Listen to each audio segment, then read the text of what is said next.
이동의 촉 시간입니다. 오늘은 설 특집으로 특별한 시간 준비했습니다. 먼저 오늘의 촉 가이드 소개합니다. MC 장원 어서 오십시오. 네, 안녕하세요. 반갑습니다. MC 장원입니다. 자, 오늘은 설 연휴 특집으로 진행을 하게 됩니다. 무려 1시간이나 촉을 풀어놓으신다고 합니다. 그 다른 이유가 있는 게 아니고요. 네. 촉 시간에 굉장히 많은 동접자가 기록했다가 촉이 끝나면 빠져나가야 돼. 이 청취자 붙잡아 놓기 전략이군요. 예. 알겠습니다. 근데 저도 바쁠 때는 또 촉만 골라서 다른 요일 아무래도 이제 정수만 골라서 들을 수 있는 시간이니까 더 많은 분들께서 좀 관심을 보내주시는 것 같은데, 자, 설 특집 이동영의 촉 떴다 촉타 강사. 저와는 이 지지율 답보 상태인 더불어민주당 이재명 후보에 관련해서 이 작가님의 촉을 들어보는 시간 갖도록 하겠습니다. 캠프 관계자 여러분들이 이 이동형의 촉 이 시간만큼은 정말 특별하게 좀 청취를 많이 한다는 소문이 있습니다. 예. 네, 그래서 지금도 듣고 계실 거라고 생각이 드는데, 민주당 캠프 계신 분들 혹시 듣고 계시다면 특별히 메모하시면서 들어야 하지 않을까, 오늘만큼은 그런 생각이 좀 듭니다. 예, 그래서 오늘 뭐 1부에서는 민주당을 위한 어떤 전략 좀 이야기하고 2부에서는 국민의힘을 위한 전략을 좀 이야기해 보도록 하겠습니다. 네, 자, 그럼 질문 드리도록 하겠습니다. 이재명 후보 지지자들이나 민주당 입장에서 이번 주 여론조사 보고 애가 좀 탔을 것 같은데, 이 지지율 상태 어떻게 봐야 할까요? 근데 지지율이라는 게 뭐 오르락내리락 하는 거잖아요. 네. 그리고 역대 대선 가운데 가장 시계 제로인 대선이다. 원래 40일, 뭐 30일 좀 앞두면 어느 정도 나타나야 돼요. 흐름이 나타나는데 이번에는 좀 그렇지 않죠. 그렇지 않은 현상이고 거의 딱 붙었다 그렇게 보면 되는, 초접전이다 그렇게 봐야겠죠. 그런데 11월 달에 윤석열 후보가 두 자릿수 이상 벌리면서 상당히 앞서다가 12월 달에는 이재명 후보가 다시 두 자릿수 이상 벌리면서 앞섰거든요. 그게 1월 둘째 주부터 다시 윤석열 후보가 벌렸고 지금은 다시 이재명 후보가 좀 쫓아가는 양상입니다. 그러니까 지난주까지는 사실 조금 많이 벌어졌는데 캠프에서는 이번 주부터는 조금 붙어서 바닥을 찍었다 이렇게 판단하는 것 같아요. 이재명 캠프에서는. 그래서 좀 기대를 하는 것 같고, 위기상이 올 때 사실 진가가 발휘하는 거 아니겠어요? 지난번 11월 달에 이재명 후보가 지지율 차이가 많이 떨어졌을 때, 많이 벌어졌을 때 윤석열 후보보다 그 위기감을 느끼니까는 민주당의 이재명이 아니라 이재명의 민주당을 만들겠다. 그래서 점퍼 벗어 던지면서 선대위기 바꿔버렸잖아요. 그리고 지지율 올라갔죠. 이번에 지금 다시 또 지지율이 윤석열 후보가 앞서 나가는 모양새니까 이재명 후보가 뭐 오열하는 영상도 하고 또 뭐 국민 여러분한테 여러 차례 사죄 드리고 이재명 측근이라고 하는 사람들이 임명직 맞지 않겠다 선언하고 또 민주당에서 송영길 당대표가 쇄신안 내놓고 이런 것들이 다 좋은 영향을 미칠 것이라 생각하는 겁니다. 그러니까 위기 상황에서 다시 한번 진정성을 보여주는 건데 여론에 어떻게 반영될지는 모르겠습니다만은 나름 나쁘진 않은 전략이다. 좀 그렇게 봐서 설 명절 들어가기 전에 이 정도로 좁혀놨으면 성공했다고 아마 캠프 내에서 생각할 것 같아요. 다만 김건희 씨 녹취록 이후에 보수가 결집을 했단 말이에요. 오히려. 근데 진보는 오히려 김건희 씨 녹취록 이후에 이완 현상이 일어나 버렸습니다. 잔뜩 기대했다가 아무것도 없게 됐다. 허탈해진 느낌이 좀 있습니다. 그렇죠. 그리고 이제 1월 7일 이후로 그 페미니스트 논란이 있었던 채널에 출연한 거, 그게 2030 남성들의 지지율을 굉장히 까먹었거든요. 그런데 지지율을 까먹은 건 까먹은 건데 더 중요한 건 뭐냐, 2030 남성들이 온라인을 주도하잖아요. 그 사람들이 만드는 재미있는 짤, 밈 이런 게 유행하면서 이재명 지지율을 띄웠었거든요. 그러니까 그분들이 그 이후에 손을 다 놔버렸어요. 온라인에서 활동을 안 하는 거죠. 그러다 보니까 지지층의 이제 결집이 아닌 이완이 왔다. 근데 지금 위기감을 느꼈기 때문에 다시 지지층 결집이 생길 수 있겠다. 게다가 엊그제 있었던 최은순 씨의 2심 판결, 징역 3년이었다가 무죄로 뒤집어졌죠. 그리고 어제 있었던 정경심 교수가 대법원에서 징역 4년 확정. 이게 완전히 다른 판결이 나는 거 아니겠어요? 그러니까 민주당 지지층으로서는 이러다가 윤석열 후보가 집권하면 진짜 큰일 날지도 모르겠다. 문재인 대통령이 어떻게 될지도 모르겠다. 이렇게 생각하면서 그동안 문재인은 좋지만 이재명 싫어가지고 대선판을 관망이나 유보하던 그런 민주당 지지층들이 움직이기 시작했다. 그렇게 봤을 때는 뭐 그 판결이 이재명 후보의 전략상으로는 뭐 일부러 짜고 그렇게 하진 않았겠습니다만 네. 나쁘지 않다. 지지층 결집에 오히려 도움을 줬다 그렇게 생각됩니다. 네, 일부 뭐 그 민주당 지지자분들은 이야기하는 게 그 지금 빠져나간 2030 남성들의 지지를 좀 다시 받기 위해서는 당시 그 지지율이 잘 나가다가 꺾인 계기가 됐었던 젠더 관련 채널 출연을 주도했던 의원들도 뭔가 좀 결단하는 모습을 보여주는 게 옳지 않겠느냐라는 이야기도 좀 올라오고 있습니다. 그러니까 86 용태에서 송영길 대표만 그렇죠. 용태하고 끝나면 그게 사실은 지지율에 도움이 될까요? 네. 안 되기 때문에 오늘 초선 의원들하고 민주당 다이너마이트 청년본부에서 뭐 직접적으로 당신들 나가라고는 하지 않았지만 네. 돌려서 이야기한 거지 않습니까? 몇 명 더 나와야 된다고 얘기한 거거든요. 네. 나와줘야 되는데 아직 움직임이 없다는 것은 그래서 좀 어렵다고 보이고 이거. 네. 방금 MC 장원님께서 말씀하신 그거 네. 그러니까 지지율이 빠지게 한 원인이 되게 만들었던 여성 의원들 중심으로 한 몇 분이 좀 불출마 선언해야 되는 거 아니냐. 근데 지금 전혀 그런 기색이 안 보이기 때문에 어려울 것 같습니다. 그만큼 기득권을 내려놓고 내가 희생한다. 그건 어려운 거예요. 네. 자, 지금 국민의힘에서 민주당이 좀 바꾸겠다고 쇄신을 던지면서 한 개 내놓은 게 재보궐선거 세 군데 공천하지 않겠다는 거지 않습니까? 네. 우리의 어떤 잘못으로 재보궐 이루어지는 세 곳. 그럼 마찬가지로 국민의힘도 네. 본인들 잘못으로 재보궐 이루어지게 두 곳 있잖아요. 네. 서초하고 대구. 대구 중남구. 그래서 오늘 가만히 있을 수는 없으니까 우리도 일단은 대구는 후보 내지 않겠다. 네. 그거 했는데 국민의힘 최고위원 출신이 김재원 전 의원이 탈당했다. 그러면 대구 나간다는 뜻 아니에요. 예. 그래서 당선이 되고 다시 돌아오겠다는 얘기인가요? 그게 뭡니까? 국민들 약간 기만하는 행위로 기만이고 우롱이죠. 그거는. 예. 그래서 그거는 김재원 최고가 저렇게 하면 안 돼요. 물론 네. 당에서 말릴 수가 있습니까? 본인이 나간다고 하면. 네. 그것도 사실은 내가 대구 나가기를 계속 준비했지만 당이 이런 결정을 하면 내가 안 나가는 걸로 마음 먹어준다. 그게 희생이거든요. 그게 기득권을 던지는 거잖아요. 네. 근데 지금 안 던지고 있잖아요. 네. 그러니까 이렇게 기득권을 내려놓고 나를 희생하는 거는 네네. 특히 정치판이 상당히 어려운 거예요. 그래서 여성 의원 민주당의 뭐 페미 여성 의원들이 몇 명이 뭐 불출마 선언한다 어렵다고 봅니다. 네, 알겠습니다. 송영길 후보의 그런 결단 뒤에 좀 따르는 민주당 의원들이 없어서 조금 시선이 안 좋을 수 있었는데 오히려 국민의힘에서 김재원 또 최고가 이런 선택을 하는 바람에 그쪽으로 또 다 시선이 좀 넘어가지 않을까라는 생각도 좀 듭니다. 이거 뭐 보수 평론가죠. 장성철 평론가도 자신의 SNS에 강하게 비판했던데 이렇게 하면 대선 앞두고 나서 국민들이 절대 좋은 눈으로 보지 않을 겁니다. 네, 알겠습니다. 토론 이야기도 해봐야 될 것 같은데 이렇게나 대선 후보 토론 보기가 힘들었던 대선이 있었나 싶습니다. 자, 말들이 많았는데 이재명 후보가 결국 윤석열 후보 측 요구대로 양자 토론을 먼저 하기로 했습니다. 말일에. 자, 잘한 걸까요? 아니 이재명 후보로서는 뭐 어떻게든 하고 싶어 했죠. 하자라는 입장이니까 물론 뚜껑을 열어봐야 아는 겁니다. 네. 그러니까 지금까지 우리 토론 역사를 보면 92년 대선에 김대중 후보가 김영삼 후보에게 계속 토론하자고 요구했습니다. 네. 근데 끝끝내 무산됐거든요. 네. 김영삼 후보가 그걸 들어줄 필요가 없죠. 1등 후보인데. 네. 그리고 김대중 후보가 말 잘하고 언변이 좋고 김영삼 후보 말 못하는 건 세상이 다 아는 거니까. 네. 그래서 안 받아줬거든요. 네. 그리고 97년 대선에서는 엄청난 토론이 있었고 2002년 대선에서도 엄청난 토론이 있었습니다. 그런데 2012년 대선 때는 토론이 몇 번 없었어요. 그거는 박근혜 후보가 좀 안 한 거죠. 네. 그러니까 본인이 또 말실수할 생각도 있고 또 그때도 박근혜 후보가 1등 후보였거든요. 네. 그러니까 1등 후보는 웬만하면 토론을 하고 싶어 하지 않아요. 그것도 차이가 좀 많이 나면. 네. 그래서 그때도 토론 몇 번 없었는데 이번에 윤석열 후보가 그러면 압도적 1등이냐. 그렇지 않죠. 아니잖아요. 박빙이잖아요. 그럼에도 불구하고 계속 토론을 거부한다. 이거는 두려운 거죠. 네네. 토론에서 점수를 까먹을까. 네네. 그런데 제가 뚜껑을 열어봐야 안다는 건 뭐냐면 이재명 후보가 토론을 잘한다. 다변이다. 달변이다. 다들 인정합니다. 윤석열 후보는 아직 정치 경험이 없기 때문에 네네. 토론에서 아마 제대로 못할 것이다. 이게 대체적 생각이잖아요. 네.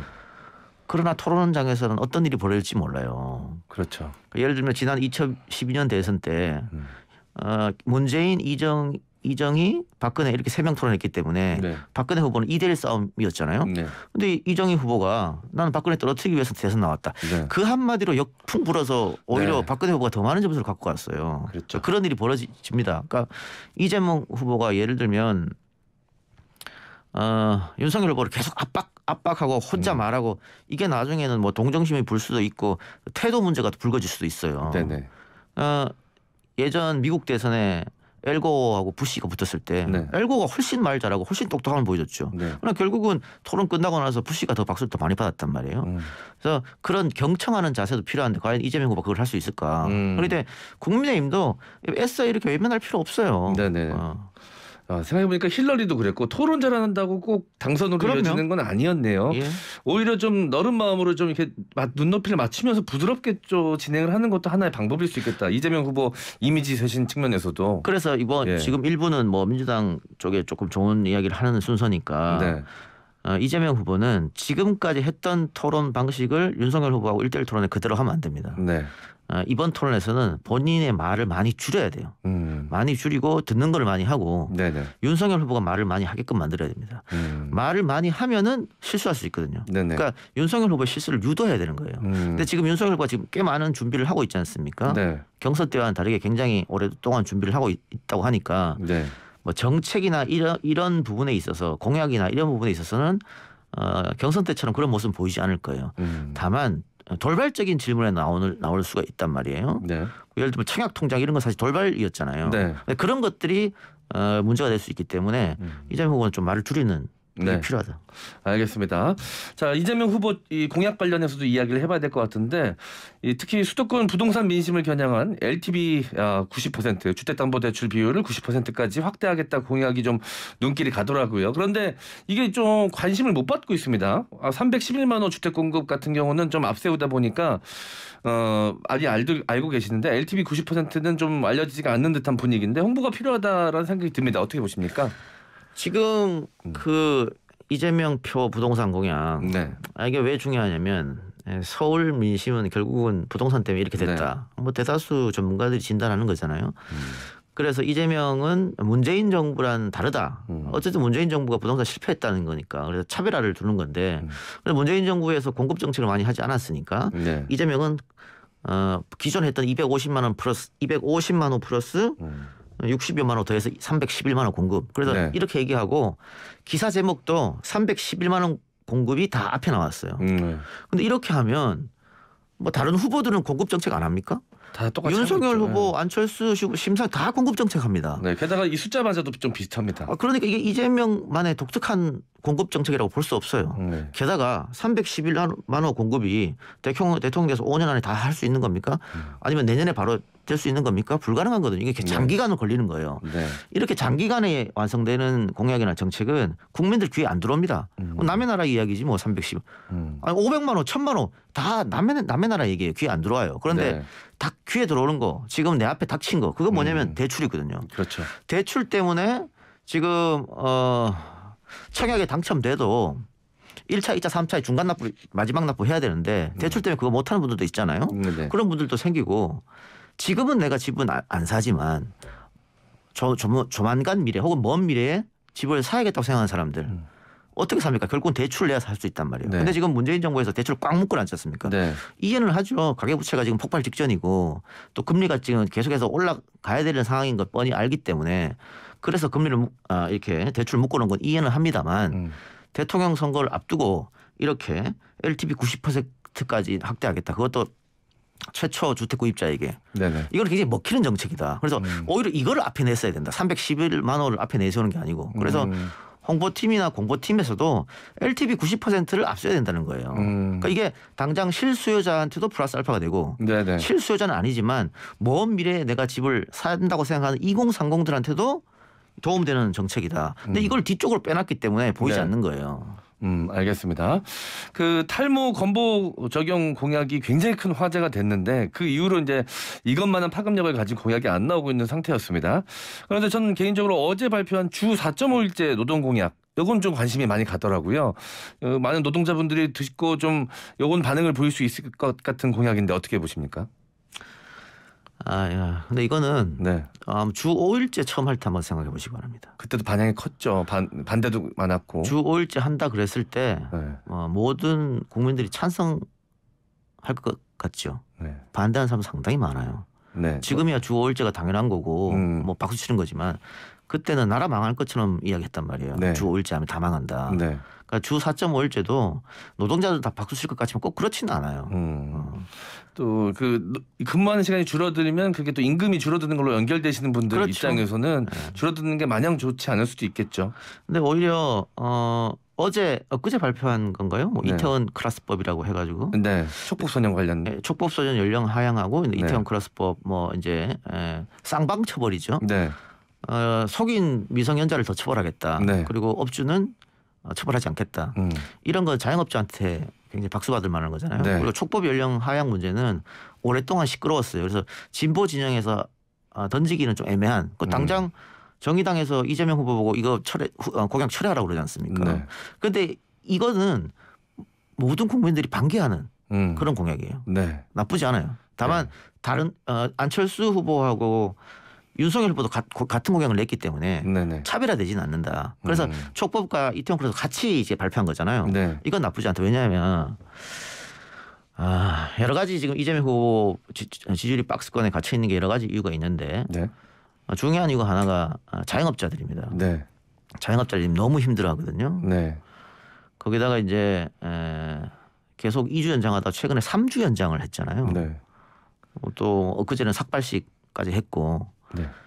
이거는 이 원망은 어디로 가냐? 정부로 가는 거죠. 여당으로 가죠. 방역 당국으로 가죠. 방역 당국이 우리를 못 살게 한다. 정부가 우리를 못 살게 한다. 왜 우리만 희생양 삼아서 방역에 대해 칭찬하느냐? 정부를 비판하게 되면 여당 후보한테 당연히 안 좋게 갈 수밖에 없습니다. 그래서 자영업자 마음을 다잡는 공약이 필요한데 마침 어제 그게 나왔다. 플러스 뭘 더해줘야 되냐면 후보가 공약한 게 네. 3차 부스터샷 접종한 사람에 한해서 영업시간을 연장하겠다. 제한하지 않겠다 이거. 네. 이것도 자영업자들이 환영할 만한 거 아니에요? 그렇죠. 거기다가 20대 30대도 환영할 만한 법입니다. 왜냐하면 이 30대가 가장 많이 소비하는 계층이지 않습니까? 네. 특히 이제 밤늦게 여러 가지 네. 친구들도 만나고 하면서 네. 근데 2년째 그걸 못 하고 있잖아요. 네. 그래서 3차 맞은 사람한테 이 풀어준다 그러면 다들 호응을 할 거예요. 근데 중요한 건 이거는 이재명 후보가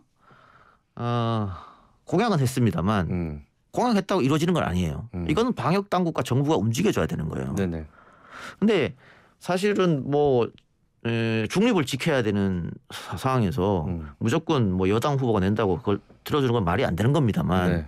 그래도 이심전심으로 과거에는 뭐 이렇게 했었거든요. 네네. 근데 지금 보면 이재명 후보 혼자 뛰고 있는 것 같은 느낌을 주니까 그런 것도 조금 문제가 있다. 그러니까 이재명 후보가 3차 접종 이야기하고 난 뒤에 그다음에 또 엊그제 SNS에 덴마크가 하루에 확진자가 4만 명이 나옵니다만 네. 방역 다 해제했거든요. 마스크 이제 벗겠다. 마스크도 지금 네. 안 써도 됩니다.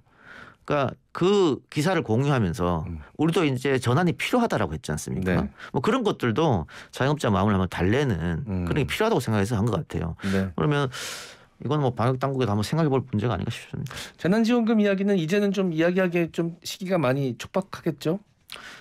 하려면 하죠. 다만 했다가 이제 안 먹히는 모습이 보이면 약간 무능함으로 연결될 수도 있기 때문에 좀 조심스럽기도 할 것 같습니다. 그러니까 뭐 홍남기 부총리가 안 된다지 않습니까? 네.